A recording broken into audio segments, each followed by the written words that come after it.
ขอเจริญพรพี่น้องพุทธศาสนิกชนที่กำลังเข้ามารับชมและก็รับฟังทางบอยจะเป็น TikTok ของวัฒนธรรมเสียงทองพร้อมด้วยทางเพจเทศและอีสานวัฒนธรรมเสียงทองและ Facebook ไลฟ์พร้อมด้วย YouTube ช่องของอีสานเจริญสุขสวัสดีพี่น้องสุขุสุขคนโดนนั่นที่ปีนั่นหนอาตมาบ่ได้มาไล่สดมาเมื่อนี้ก็ถือว่ามาทักทายพี่น้องผู้เข้ามารับชมรับฟังพี่น้องเข้ามาเบิ่งมาชมก็มีแนวดีๆมาไล่ให้พี่น้องเฮาชมเฮาเห็นนั่นก็เป็นการเผยแพร่วัฒนธรรมพื้นเมืองอีสานบ้านเฮาประเพณีอีสานก็คือการเทศขับห้องเป็นทำนองสารพันยกถาที่พี่น้องเฮาคุ้นเคยแล้วก็คุ้นชินอยู่ตลอดนั่นก็คือทำนองแหล่อีสานซึ่งสำนักเทศวัฒนธรรมเชียงทองก็ได้รับความเมตตาจากพ่อแม่ครูบาอาจารย์บ่ว่าจะจากหลวงพ่อสดใสจากหลวงพ่อพระมหาพิมพาอยู่ทางจังหวัดขอนแก่นและทางจังหวัดมหาสารคามพร้อมด้วยครูบาอาจารย์จากทางจังหวัดร้อยเอ็ดเป็นกเมตตาให้วัฒนธรรมเสียงทองนี่ให้พระมหาเป็นผู้ดูแลและสืบทอดสู่รุ่นหลังก็ถือว่ารุ่นอาตมานี่เป็นรุ่นลูกรุ่นหลานดีนำข่าวสารสาระดีๆที่นำเทศธรรมะของครูบาอาจารย์มาออกให้พี่น้องเฮาเห็นต้นตำรับของวัฒนธรรมเสียงทองนั่นก็คือเรื่องที่ดังที่สุดครั้งอดีตก็ได้ยินตั้งแต่พ่อแม่ครูบาอาจารย์เพิ่นเว้าว่าเรื่องลีลาวดีปตาจาราหาบสร้างซ่าแมวแน่นิทานหลายเรื่องหลายเล่าที่ทางครูบาอาจารย์เพิ่นเอามาเขาเอิ้นว่าเอามาเทศให้พี่น้องเขาฟังครั้งอดีตเนี่ยญาติโยมบัดจะเคยฟังหลวงพ่อสดใสหลวงพ่อพดุงหลวงพ่อทองม่วนซึ่งปัจจุบันนี้หลวงพ่อสดใสเพิ่นก็จำพรรษาอยู่ที่อำเภอบรบือจังหวัดมหาสารคามยังแข็งแรงแต่ก็ถือว่าผู้เฒ่าเนาะพ่อไปพ่อมาได้พ่อไปพ่อมาได้แต่ถ้าจะไปฟังหลวงพ่อพดุงหรือว่าอาจารย์พดุงและหลวงพ่อทองม่วนนั้นเพิ่นกลับบ้านเก่าแล้วพี่น้อง เพิ่นกลับบ้านเก่าแล้วภาษาบ้านเฮาเอิ้นว่าเพิ่นตายแล้วว่าต่อไปเพิ่นมรณภาพแล้วยังหลักๆอยู่ตอนนี้เป็นที่ปรึกษาให้อยู่ตอนนี้ก็คือหลวงพ่อพระครูสุตตะสารพิมลหลวงพ่อพระมหาพิมพาและหลวงพ่อสดใสทั้งสดใสหน่อยทั้งสดใสใหญ่หลวงพ่อดาวทองหลวงพ่อนิพนธ์ที่เพิ่นเข้ามาเป็นที่ปรึกษาและเข้ามารวมแสดงธรรมในหลายครูบาอาจารย์นั่นแหละขอบพระคุณทุกเสียงทุกสายทุกหม่องทุกบอลเด้อพี่น้องเข้ามาเดี๋ยวนี้เบิ่งอยู่ประมาณ90แล้ว โอ้ดีอกดีใจอาตมาก็บ่ใครได้มีเวลาว่างมาไลฟ์สดมื้อนี้ก็ถือว่าเป็นนิมิตหมายอันดีที่มาทักทายพี่น้องแฟนคลับแฟนรายการวิทยุก็ว่าได้อาตมานั่งจัดรายการนักก็แล้วว่าสิว่าพระคุณเจ้าเพิ่นนั่งอยู่ไสน้อว่าซั่นคือเป็นแปลกๆนี่ก็คือสถานีวิทยุวัดโคเขตตารามอำเภอน้ำโสมอุดรธานีอยู่ที่จังหวัดอุดรธานีอาตมาเป็นผู้ดูแล ฝ่ายผลิตรายการสื่อโฆษณาและประชาสัมพันธ์ทางด้านผลิตสื่อของรายการวิทยุขอบพระคุณทุกท่านเด้อที่เข้ามารับชมรับฟัง100กว่าคนในตอนนี้เดี๋ยวจะแลสู่ฟังจักก่อนเนาะก็ของก่อนของพ่อใหญ่ละไมเทศมื้อนี้ให้ก็อย่าเฝ้าตีดีก็อย่าเฝ้าย่อง ขออภัยเนาะให้ก็อย่าเฝ้าตีดีก็อย่าเฝ้าย่องหันมาลองซิมส้มบักนาว4หวานเบอร์ต้นตั้งต้นสมตั้งกันแซ่บต่างกันอดซะฟังเสียงขี้หายซ้ำพอผู้เพิ่นดีเนาะพี่น้องเนาะเดี๋ยวสิไว้ฟังจักก่อนซะก่อนอาจสิมีไอแหน่เด้อพี่น้องเด้อบัดนี้นา นี่ละน้อพี่น้องสวัสดีกันพี่น้องละต้องกินดินสยามโอ้ยคนงามสบายดีแม่นบ่มีความห่อนแม่ใหญ่เอ้ยตอนนี้2,500โลกามันห่อนหุงซูมมนุษย์โลกเตปานไฟไหม้ดอกขีเผานี่ละเด้อเพิ่นบอกว่าองค์พระพุทธเจ้าได้ตรัสสอนสอนยานให้ทำบุญทำทานจังซุ่มเย็นดอกไห้อ่อนฝูงหมู่สาวนี่ขวัญเจ้าบริษัทดอกทั้งสี่มีภิกษุณีอุบาสกอุบาสิกาเพิ่นบอกไว้ให้ใจตั้งขันต่อบุญคุณโยมเอ้ยบ่อนบ่ดีสิเกิดบุญให้เจ้าห่างไกลหนีสู่คนเด้อบ่อนอยู่ดีกินดีแม่นห่างมีบ่ได้เวลเกิดเป็นคนมาแล้วแสนดีใจน้อพ่อใหญ่เกิดเป็นคนมาแล้วแสนดีใจน้อแม่ใหญ่ย้อนว่าบุญเฮาทำไว้ได้เที่ยวใส่ดอกสงครามโอ้ยเพิ่นว่าข้าวและน้ำเป็นเครื่องอยู่ของกินให้มีศีลมีทานอยู่สบายก็พอแล้วแนวสิไปดอกข้างหน้าคือทานศีลภาวนาเพิ่นว่าบุญนั้นยิ่งใหญ่โอ้ยบ่มีใครกันอยากได้ให้ทำสร้างแม่นก็เอาคือมือนี้พวกหมู่เจ้าได้มาร่วมกระทำทานมาในงานกะวังบุญที่ต่อทุนเมืองฟ้าหุงเข้าป่านาน้ำมีกะตามคันแม่นเจ้าบ่จับจ่ายตายไปแล้วจากแม่นไผสิได้ใส่อย่าเพียงไว้ดอกคักหลายคันแม่นหามาได้ใส่ไปแน่ท่านนำผลของกรรมสินำสู่ส่วนดีไปภายหน้าคันเจ้ามาโนถึงแล้วอย่ายืนเวินไปทางใหม่ความตั้งใจก่อนสิออกจากบ้านมาทำแท้กะส่วนบุญคำว่าบุญนั้นบ่มีไผนั้นปันแบ่งตั้งแต่น้ำอยู่แองขันเจ้ากินจังสีมท้องพวกหมู่เจ้าอย่าหวังตาผู้อื่นใดยับเข้ามาใกล้ไม่โคฟุ้นจันมหากสิได้ประกาศซองใจประสูงต่อตั้งแม่นท่านหน่อยกาไว้ลิมนั่นละเด้อหนอแม่ใหญ่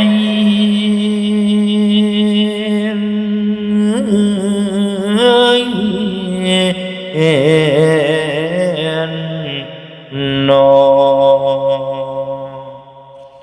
สาธุสาธุ เสียงคือผู้ใดก็ขะน้อย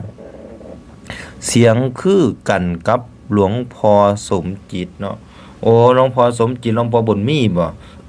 จังได๋จังว่าเสียงคือกันเนาะวันนี้เนาะคล้ายๆครึ่งกันติเอาขอบพระคุณทุกท่านที่ตามที่เข้ามารับชมรับฟังเด้อ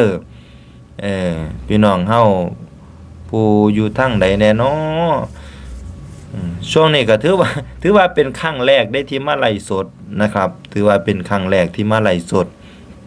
ส่วนมากไปเทศก็สิเป็นการบันทึกและเป็นการตัดต่อทางสื่อโซเชียลทางช่องอีสานโดยในครูบาอาจารย์บ่ว่าจะเป็นหลวงพ่อพระมหาพิมพาอยู่ทางจังหวัดขอนแก่นหลวงพ่อเฮาก็ถือว่าธาตุขันธ์ยังแข็งแรงไปได้มาได้แสดงธรรมอานิสงส์เนี่ยวันที่11นี่ก็จะมีการแสดงธรรมอานิสงส์รวมกัน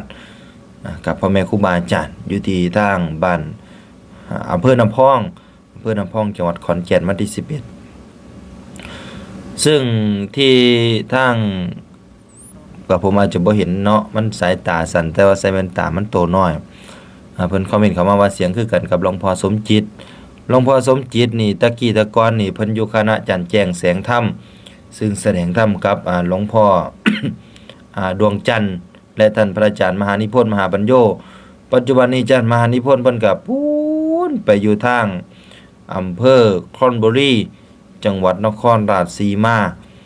ไปเป็นรักษาการเจ้าวาดอยู่พุ่นอยู่ไกลกันพอสมควร การแสดงธรรมการไปเทศน์ไปธรรมอาจสิไปมาหาสู่กันยากในจักหน่อยฟังเทศน์ธรรมะและเรื่อง เรื่องจากหลวงพ่อโอ้อันนี้มันเป็นคำของ AI นะพี่น้องเอาพี่น้องคุณผู้ฟังท่านผู้ชมทั้งหลายเบิ่งจากไสคอมเมนต์เข้ามาแน่เด้ออาตมาจะอ่านคอมเมนต์เบิ่งจากไสคันว่าเป็นแฟนคลับวัฒนธรรมเด้ ซึ่งพี่น้องก็ฟังอาจจะมีรุ่นปู่รุ่นย่า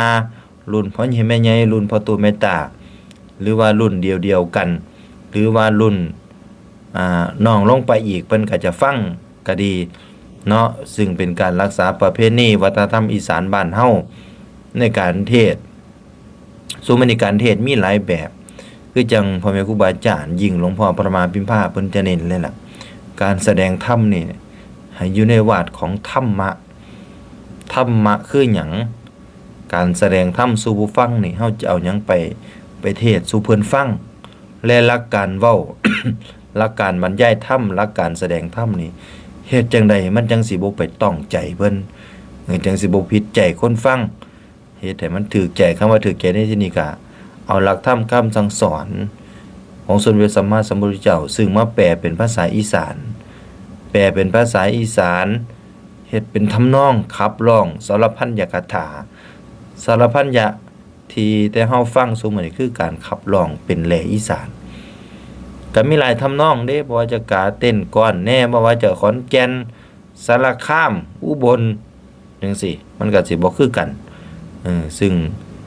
พี่น้องอาจจะคุ้นชินเคยฟังเทศน์หลวงพ่อพระมหาพิมพาเพิ่นเทศน์ไว้อาจจะโอ้ทำนองเพิ่นลื่นหูเด้พ่อฟังก็บ่ถือว่าพ่อฟังล่ะก็ถือว่าดีเยี่ยมเลยล่ะรุ่นระดับของ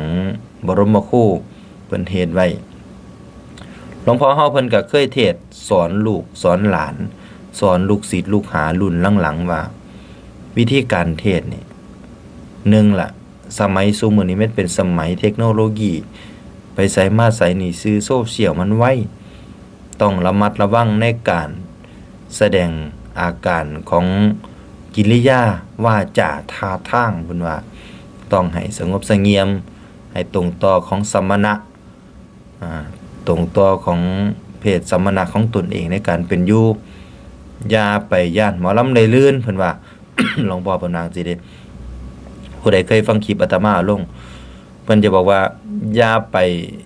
ย่านหมอลำหมอเพลงได้ลื่นคำว่าอย่าไปย่านหมอลำหมอเพลงได้ลื่นนี่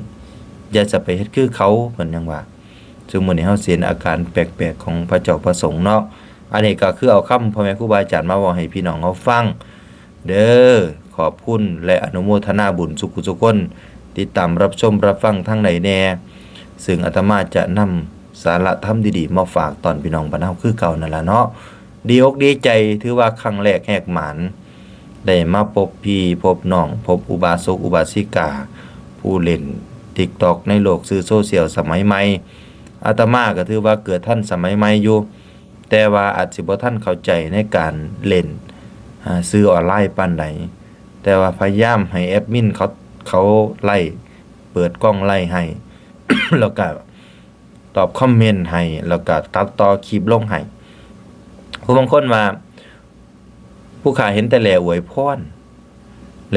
ของครูบาอาจารย์ซึ่งใน YouTube ซุมื้อนี้ก็มีเด้อพี่น้องเด้อเพิ่นว่าคือตัดลงหน่อยแท้ว่าซั่นคือตัดลงหน่อยแท้พี่น้องเฮาก็สามารถไปเบิ่งใน YouTube ก็ได้ช่องฮักอีสานสามารถไปติดตามไปรับชมไปเบิ่งของครูบาอาจารย์ที่เพิ่นเทศน์เต็มเรื่องเต็มนิทานไว้เบอร์โทรก็อยู่ใต้นั้นล่ะพี่น้องหรือว่าอยู่ในเพจวัฒนธรรมนี่ก็มีพี่น้องสามารถไปติดตามทางเพจได้เด้ความเคลื่อนไหวมื้อนี้เทศน์อยู่ไสช่วงฤดูกาลออกพรรษานี่ก็มีญาติโยมเพิ่นทยอยนิมนต์เข้ามาหลายหม่องหลายสถานที่พี่น้องฟังคลิปนี้แล้วกดก็เอิ้นหยังก็กดกระดิ่งบ่โอ้บ่แม่นคันกดกระดิ่งน่ะมันขายของเนาะพี่น้องอย่าลืมกดแชร์กดแชร์เพื่อเป็นธรรมทานสาระดีๆที่จะนำมาฝากตอนพี่น้องบ้านเฮาเพื่อเป็นการแจ้งเตือนเด้ออย่าสะเฝ้ารำคาญ ธรรมะอีสานบ้านเฮาอาตมาก็จะนำพญาอีสานมาฝากตอนคือจังเพิ่นว่าอย่าสิไล่ลืมทิ่มพงพันธุ์พี่น้องเก่าอย่าสิลืมเผาเสียหนีไปย่องผู้อื่นดีเด้อเพิ่นว่าเฮาเกิดจากอีสานเฮาก็ต้องฮักอีสานบ้านเฮาอยู่ในประเทศไทยที่มีคุณธรรมและจริยธรรมอันดีงามมีความหลากและความสามัคคีสมัครสมานกลมเกี่ยวกันไปใส่มาใส่ก็อย่าทิ่มกันเพิ่นว่าฮักกันไว้คือข้าวเหนียวปั่นมันแก่นยาสาเพพามังคือน้ำพาข้าวเหนียวสั่นแล้วผู้ฟังเอ้ยนี่ล่ะพี่น้องญาติโยมทั้งหลายคันแม่นเล่นโซเชียลก็ไม่ได้เห็นหน้าคันแม่นได้ไปยามก็ไม่ได้เห็นตนเห็นตัวได้ทักทายปราศัยเนาะได้อุปถัมภ์ประทาก็เป็นบุญจิตบุญใจได้เห็นพี่เห็นน้องอาตมาก็อ่านผู้ใดเข้ามาชมมันแลนรวยดีตัวจากไสแน่ล่ะนี่จากหลายหม่องหลายบอน ผู้ลางคนเพิ่นก็เข้ามาชมผู้ลางคนเพิ่นก็เข้ามาเบิ่งก็คอมเมนต์มาในเด้อพี่น้องเด้ออาตมาอยากอ่านเด้อยากอ่านเพอหยังที่มีแต่พี่น้องเขาเบิ่งไหลรวยเที่ยที่แรกคนเบิ่ง200กว่าพุ่นเด้บัดนี้เริ่มถอยลงเพราะฉะนั้นดีอกดีใจอยู่ดอกถือว่าครั้งแรกที่เข้ามาเบิ่งเนาะอาตมาเคยเทศน์ไว้กับหลวงพ่อสดใส ขออภัยอาตมาเคยเทศน์ไว้กับหลวงพ่อสดใสในเรื่องหนักกำพร้าน้ำตาแม่หมายครับท่านอาจารย์อรุณก่อนนั้นลูกชายบอกคือลูกชายอยากบวชเพิ่นว่า